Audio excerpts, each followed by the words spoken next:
దేశంలో ఇంధన కొరత లేదని కేంద్రం చెబుతుంటే ఏపీలో మాత్రం పెట్రోల్ కొరత, డీజిల్ కొరత ఉందని ఒప్పుకున్నారు బీజేపీ ఎమ్మెల్యే విష్ణుకుమార్ రాజు. అంతేకాదు ఈ సమస్య ఉన్నంత వరకు భోగాపురం ఎయిర్పోర్ట్ ఆపరేషన్స్ ఆలస్యం చేయాలన్నారు. భోగాపురం ప్రారంభమైతే విశాఖ ఎయిర్పోర్ట్ మూసివేసే పరిస్థితి వస్తుందని జోస్యం చెప్పారు.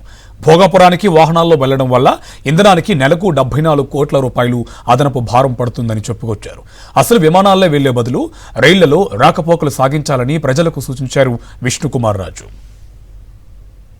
భోగాపురం ఎయిర్పోర్ట్ ప్రారంభము అవుతున్నప్పుడు ఇక్కడ విశాఖపట్నం ఎయిర్పోర్ట్ కూడా అది మూసేయవలసిన నెసెసిటీ ఏర్పడుతుంది. ఇప్పుడు భోగాపురం ఎయిర్పోర్ట్ కనుక ఆపరేషన్లోకి వస్తే ఈ సుమారు 30 లక్షల మంది సంవత్సరానికి మళ్ళీ భోగాపురం నుంచి వెళ్ళవలసిన పరిస్థితి ఏర్పడితే దాంట్లో మనము కనీసము వెళ్ళటానికి ఒక 3,000 రూపాయలు ట్యాక్సీ ఖర్చులు కనుక మనం లెక్క వేస్తే ఇది నెలకు వచ్చేటప్పటికి 74 కోట్ల రూపాయలు ఎడిషనల్గా పెట్రోలు, డీజిల్ పైన భారం పడుతుంది కేవలము ఎయిర్పోర్ట్ షిఫ్టింగ్ అయిన వలన.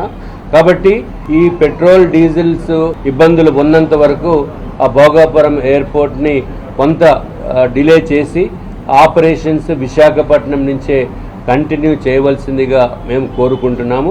పబ్లిక్ ట్రాన్స్పోర్ట్ సిస్టమ్ నెసెసిటీ అంటే ఫ్లైట్స్లోనే వెళ్ళవలసిన అవసరం లేదు. ఫ్లైట్స్ బదులు ట్రైన్స్ ఉంటే, వందే భారత్ లాంటి ట్రైన్స్ ఉంటే అది ప్రయాణికులకు చాలా కన్వీనియంట్గా బ్రహ్మాండంగా వెళ్ళేదానికి అవకాశం ఉంది. ఒక ట్రైన్ వెళ్తే 22 ఫ్లైట్లతోటి సమానం కింద ఉంటుంది.